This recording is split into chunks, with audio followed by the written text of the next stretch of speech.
All right, this is the Big Douglas Show. Big Pooh is with us today. Pooh, how is the weather down in Charlotte? Y'all get affected much by that storm? Yeah, it rained. Was dealing with some rain earlier today. I think it's supposed to rain again today, but the sun is shining. It cooled us off a little bit. So, not thankful for the storm, but thankful for the reprieve from the mid 90 heat. It's been hot. You're right. Stuart, Uh, you guys are getting dumped on today too, aren't you? Yeah, big time. It just now started to slow up, but I think we're going to get some more again tonight. But yeah, it was real bad. So now it's just like a sauna when you go outside, which is, just lovely. No, no, it's not. No, it's Well, not. football's here, so it's getting ready to cool off, which I know you will appreciate, Stuart. Stuart's one of these guys that will be walking around with shorts year round because that's how he gets down. But I am too, so I'm just kidding. I am too.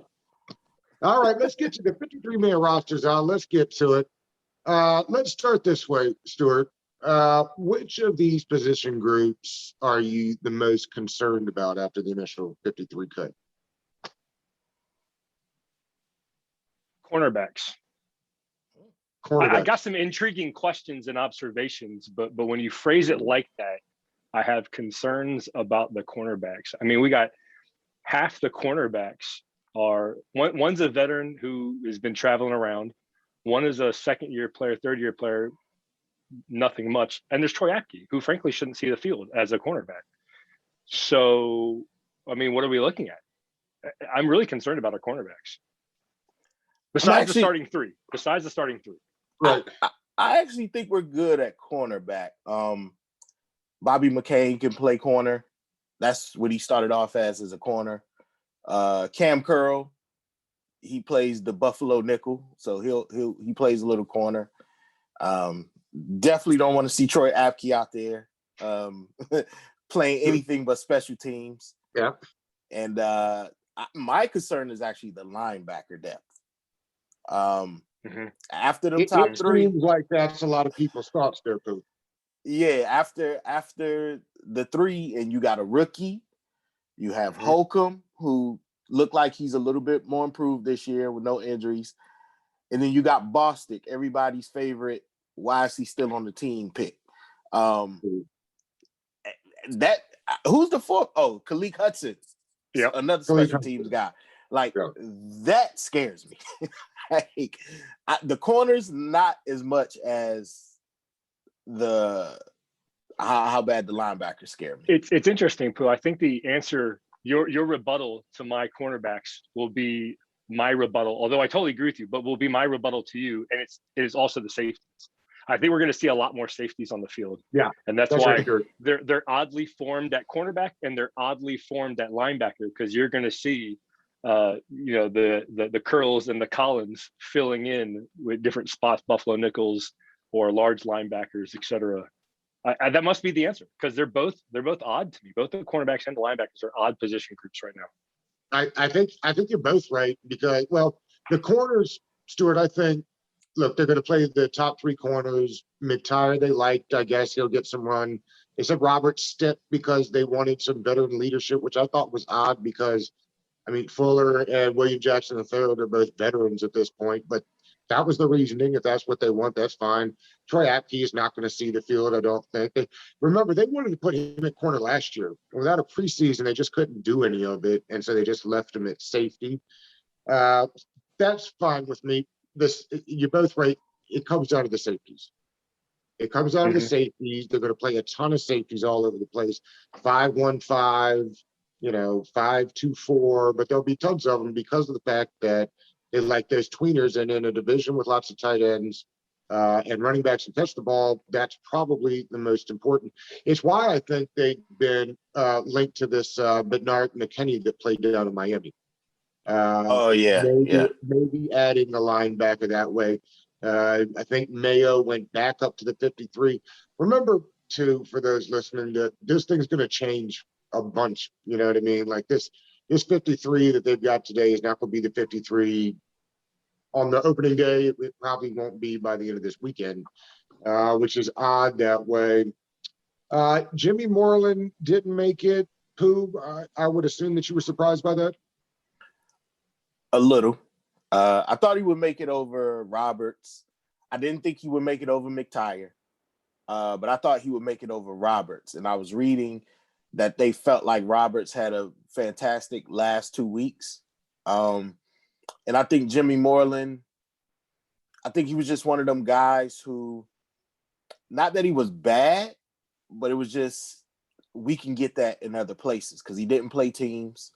So I think once you start getting, I think what happened first was Benjamin St. Juice was better than expected, which pushed Fuller into the slot, his more natural position, which then left Moreland a man without a country, so to speak. Yeah. And so I think that they like what McTyer brings on the outside more than they like what Moreland brought on the outside. And Roberts, for experience, you can throw him in. He cannot play for a couple weeks, and then you throw him in, and he should be fine. And then the ability to bring McCain down and then obviously have Curl covering. So I think that all spelt the end for Jimmy Moreland. And I knew what it was when I watched. I knew the score, and I still watched some of that last preseason game, and I saw Jimmy Moreland on the field, and I knew what it was. I'm like, yeah, you're fighting for your Washington football team career right now, because there's no way you're playing in this game if you were solidified and you're not playing this much. And then when was the second preseason game when they set out Fuller and Jackson. Yep. Moreland didn't start. Yeah, he didn't start. And he offers, you know what it is also, Pooh, they love physical traits, and he's just not very big, and he offers no position flex. And it's funny, but we know that's the name of the game with Ron is position flex. Also, just for what it's worth, we were on that St. Juice outside real early around here, so just saying that we had that. Pooh, if at the secondary and the linebackers made us a little nervous, what is the deepest and best of the position groups that we got at the 53 cut down? Defensive line. Defensive line. That was the always defensive line. The shocker is always they don't have a veteran backup on the end. Right. They like what they have. They could have had if they wanted. They could have had if they wanted, but they like what they have. But I think the other, you go to the other side of the ball, the wide receiver position is another position where we knew it was going to be some surprises there. And for them to go pretty much Gandy over Mill, I think that's how you pronounce his name. That was a shock for me because of how Gandy kind of came on these last few weeks, at least in the games. So to see him, I mean, I know he's on the practice squad, which I figured they would try to do, but to see them take Milne over him, but I believe Milne offers more on special teams than what Gandy does. So Gandy Golden, excuse me. So that was a deep position as well. They had a lot of decisions to make on that side of the ball. But yeah, the deepest and the strength of the team is the defensive line, man. We knew that coming in. We know that going into the season. We knew pretty much who was going to be there. It was them backup DN roles that we kind of was like, okay. But even that, I wasn't too worried about. As long as you have a DN that's stout in the run, you can create matchups and blitz packages and things to make up for the lack of pass rush with non-explosive DNs. The problem would come is if, we hope it doesn't, but if one of the starting DNs were to have to miss some time, then you'll have the issue with, the backups. But going into week one, once I didn't see them go pick up a veteran, I knew they was just going to run with what they had, but it wasn't even going to matter because you got the guys. As long as the guys inside doing their thing, they make it easy for anybody on the outside. Stuart, did it surprise you that they didn't go out and get a veteran to add to that mix? To the DNs in particular? No. No, it didn't. I mean, I think if you look at the longevity, the health of both Sweat and Young, Yeah. those guys have been healthy. I think Young had one major injury in college, right? But otherwise, those guys have not had injury. I know Sweat had the not coming out of college, but that was never a real thing. Those guys have stayed healthy. I think they're just going to ride them as long as they can. I think the other thing to consider is that even if they brought in the veteran, there would have been a drop in talent no matter who they brought in, right? I mean, you're not going to a veteran behind them and replicating what those two guys do. So there was going to be a drop anyways, and I think they are fully committed to going to the youth movement, except for Adam Humphries, which of course they wanted to hold on to, though. You say that because I've been saying that Humphries would not make the team all off season. I know that. Pooh knows that. That's why he's laughing as well. Everybody knows that. I was on that again. We waited 10 minutes to get off the Humphrey shot. Surprising. Listen, I still don't get it. He offers no position flex is what they want. I don't think he's going to see the field that much anyway, so I don't think it's a big deal. I do think it's interesting what Ron and them did this year as far as how they went about selections, and it's kind of a little bit about what we've talked about on this show for about a month, which is guys that you think can stick on the practice squad and guys you don't. I think Dax Milne would have got picked up by the Jets to go with his buddy from BYU in a heartbeat. So I really don't think that they thought he'd make it that way, where a guy like Gandy Golden, one, you figure he's going to make it, and two, if he doesn't, okay. They kept 4 tight ends, but again, I think if they'd have wanted to go 3, they could have done, and I said, like Reyes to the on the team, because I think somebody would have picked him up just for his, for the traits and the size, whereas if they had put Ricky Seals-Jones on. Now, they didn't do that, but I do think that's kind of the way they went about it. I don't think they think Patterson would have made it through waivers. So do you think Barber makes it through waivers? Yeah, he probably does. And to their credit, they did. It's interesting every year we assume that all these guys will get picked up by somebody else. It looks like once Moreland gets healthy and they settle whatever the injury settlement is, he'll find a new home, but he'll be the only one. Does that surprise you, Stuart? No. I was looking through a lot of the lists today of who got dropped off, and Marcus Ball, he got cut from the team that he got picked up to. Sean Davis, who we cut last year, he got cut again. The Colts let him go. So no. I mean, these are a lot of holdovers from the previous regime, and guys who are only here because they weren't doing a good job of building up the roster. This roster is solid. And it's promising too. So it's not just solid in the sense like it's veteran. I think it's solid, but it's also promising that I think it's going to get better and better. I'm really excited about this roster.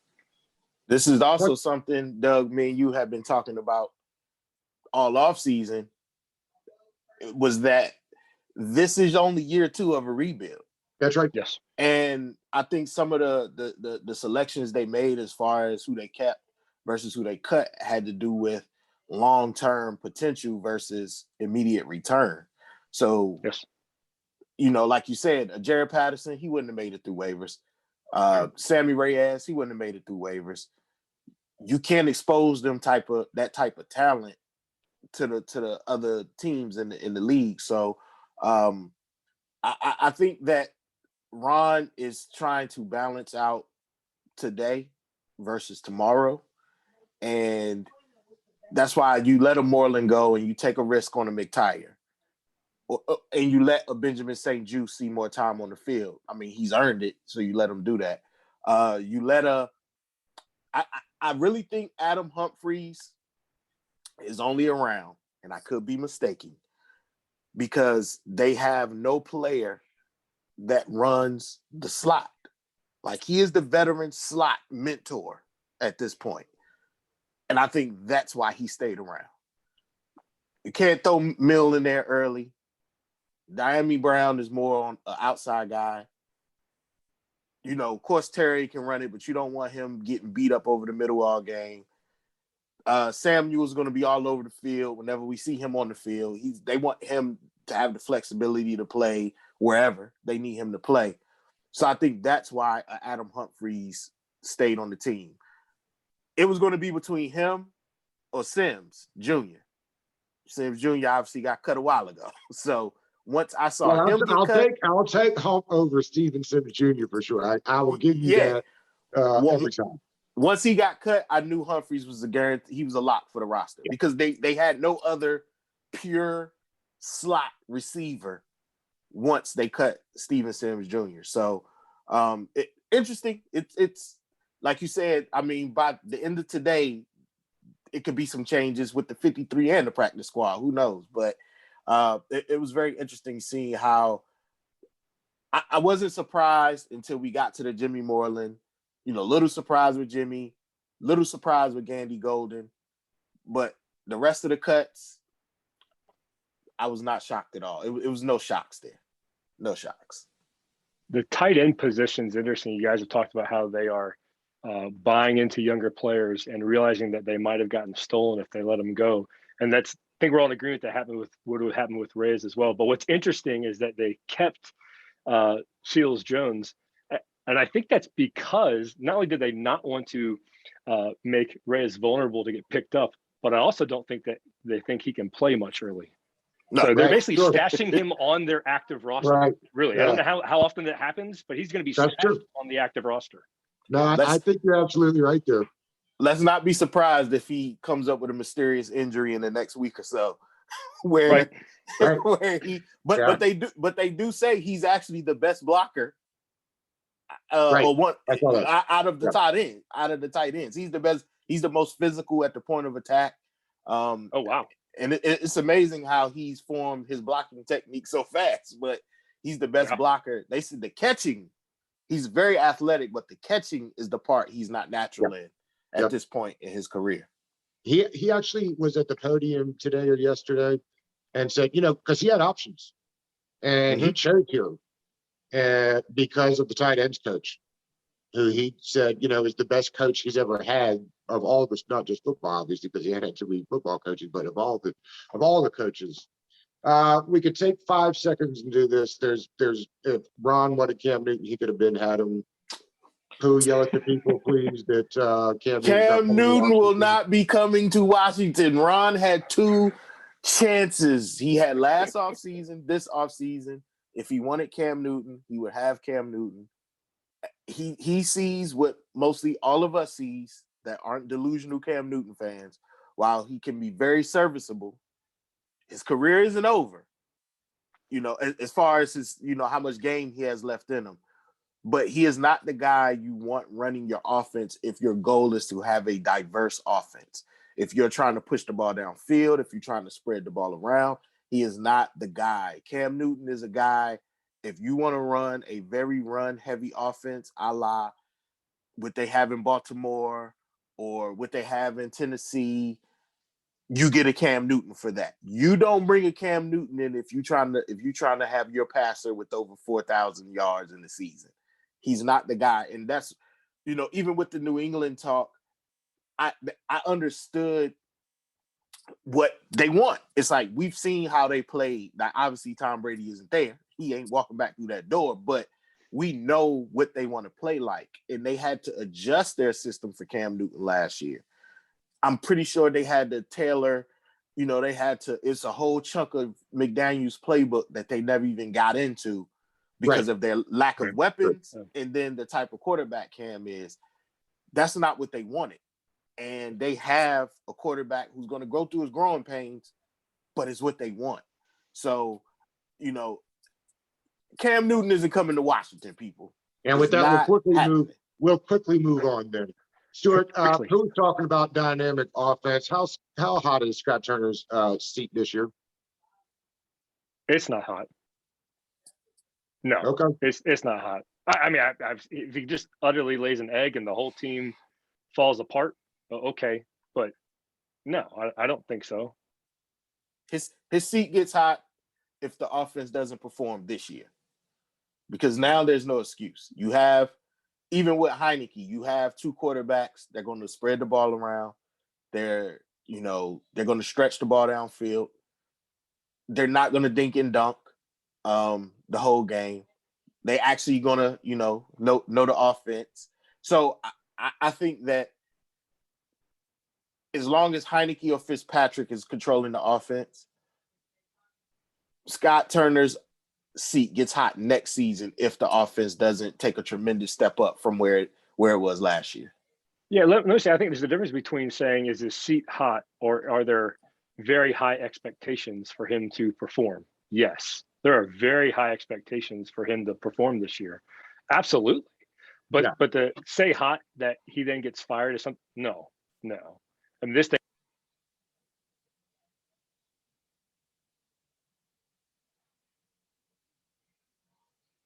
Oh, I think there was a lot of promise last year. I think there was a good reason why things didn't quite go right. There weren't quite the weapons, and then the quarterback position was just tragic. So there's high expectations, and rightly so. And I think it's duly warranted, and I expect it to work out. I think it will work out too. I'm a big fan of his, but you're right. I was thinking about this. I mean, is there a better, really, is there a better collection of more speed and diverse weapons on any other roster? The Chiefs? The Chiefs, yeah, the Chiefs. The Chiefs, and really, quite frankly, the Cowboys have a lot of speed too. But what I'm getting at though is, there's no excuses for the quarterback this year. There's no excuses for the offensive coordinator this year. They brought in all those weapons around Fitzpatrick to put up points and move the ball down the field. Stuart, Rivera was back to this. We look at Brandon Sheriff as a cornerstone of the franchise type thing. Now he's got it's the number 20 million for next year. What's going on here with that?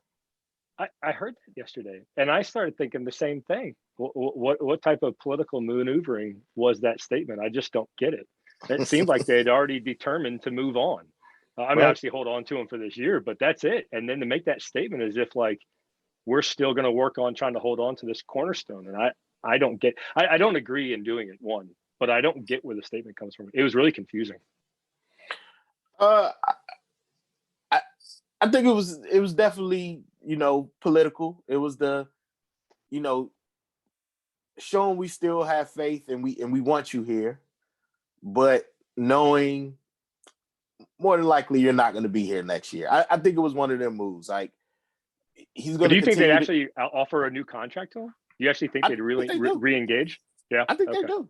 Now, whether he take it or not is going to be the, determining factor. But I think they're going to offer it to him. Yeah.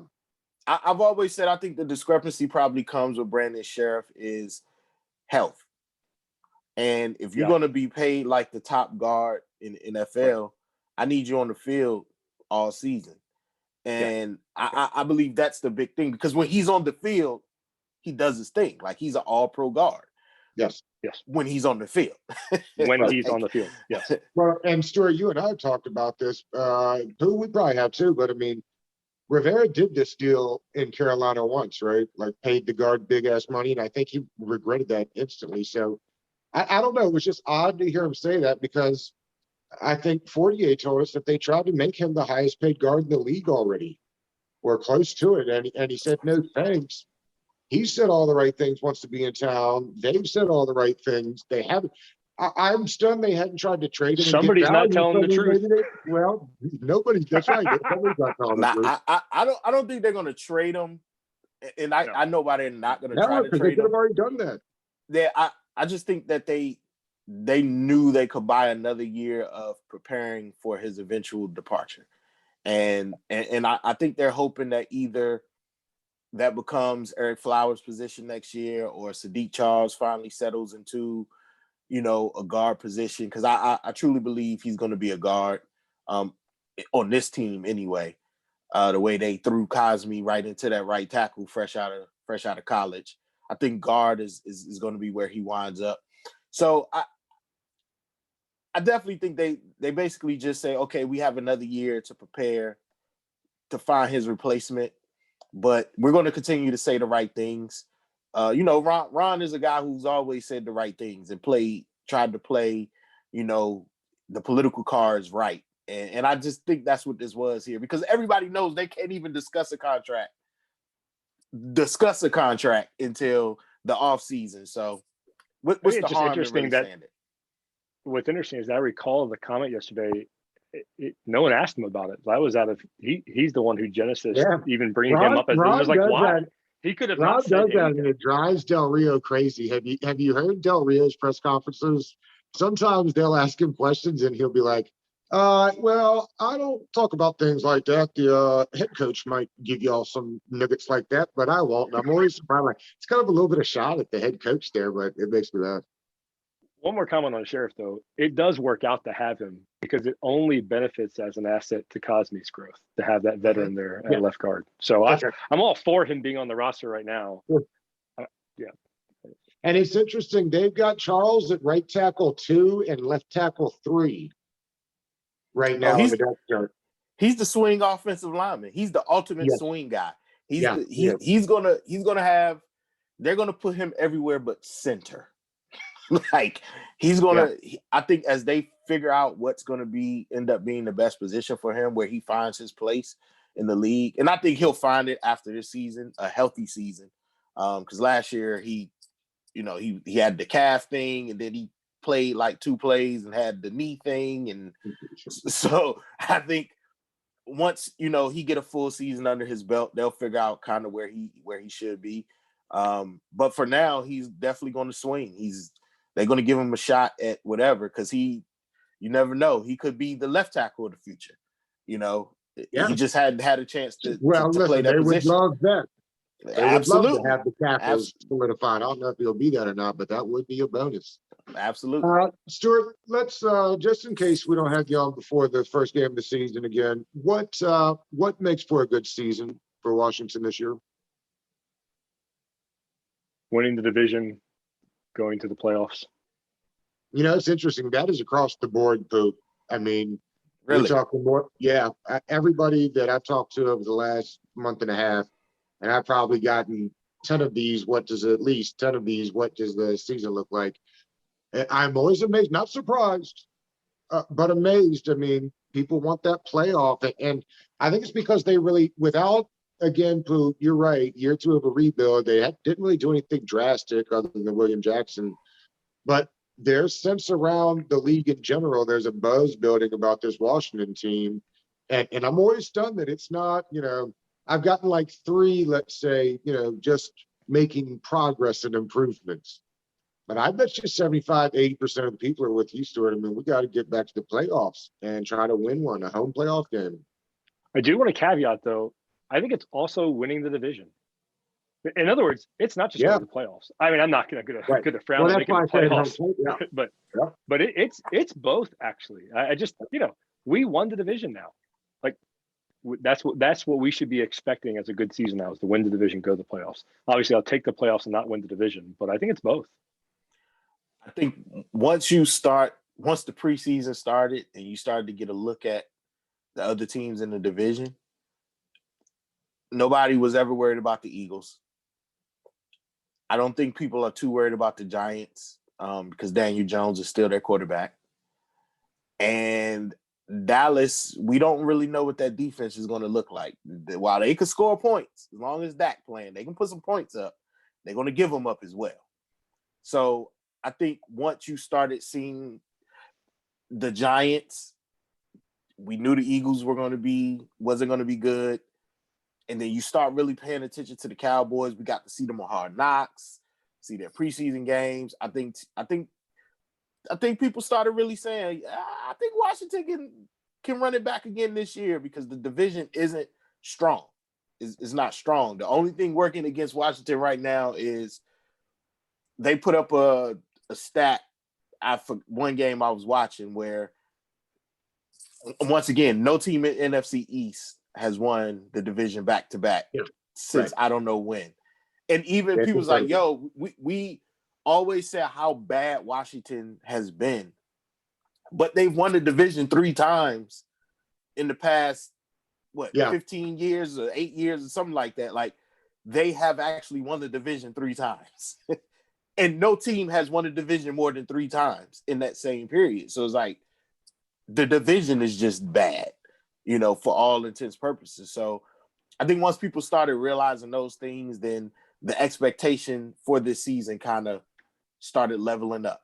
So it's like, yes, this is year 2 of a rebuild. Yes, We want to see progression. But because the rest of the division isn't strong, your progression should still vault you into the playoffs and possibly a division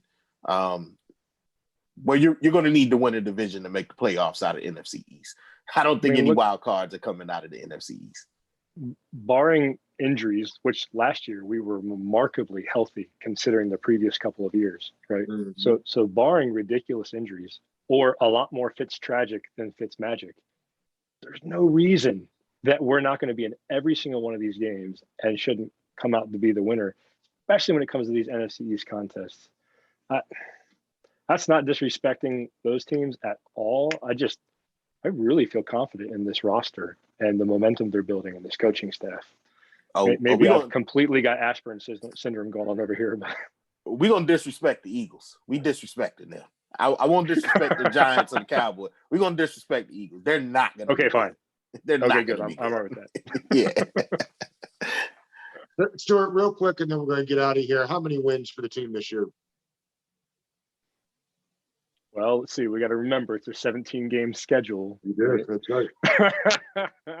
Yep. I think it's 11 or 12. Yeah, that's up there in Pooh territory. But yeah. It's amazing how many people have come on here too. Again, because people want to playoffs.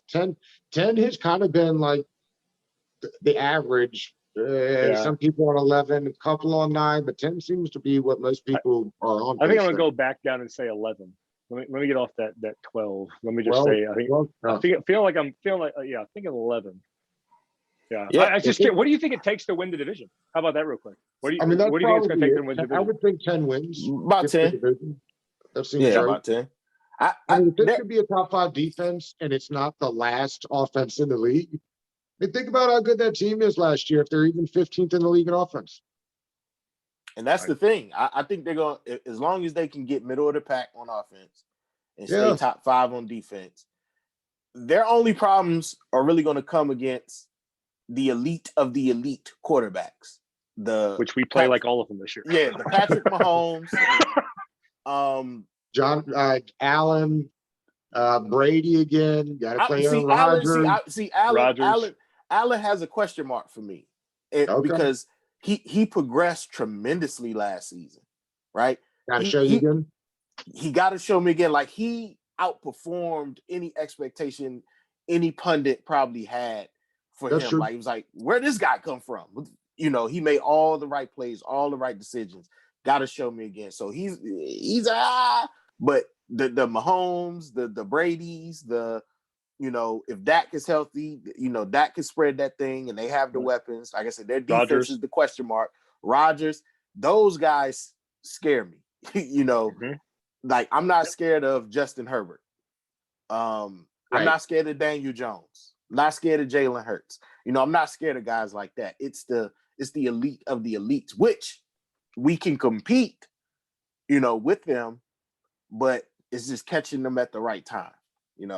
I think catching Tom Brady anytime before the playoffs is better than catching him in the playoffs. Catching Mahomes at any time is probably the wrong time.